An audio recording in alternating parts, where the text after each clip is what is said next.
Gonna do a 15-minute auto body repair on this hole. Mix up a little bit of Bondo. The other side's a little bit worse. One of these grocery bags. Bondo in the middle of the bag. The Bondo right over it. Put it on, make sure it's nice and flat. We'll remove the plastic. Knock it down with a cheese grater. Flatten it as much as we can. We'll apply some to the hole. Put the plastic on so we can stretch it and keep it as flat as possible.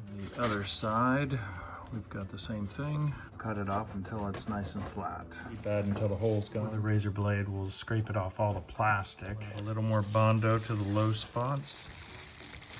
Next, I'm gonna use this hard plastic to really squeegee it in a little bit. Press really hard and just lay it in there. Knock it down with some 36 grit sandpaper and drag a flat blade across the entire thing. There's some latex paint, black satin. I'm just gonna put it on with my finger like this.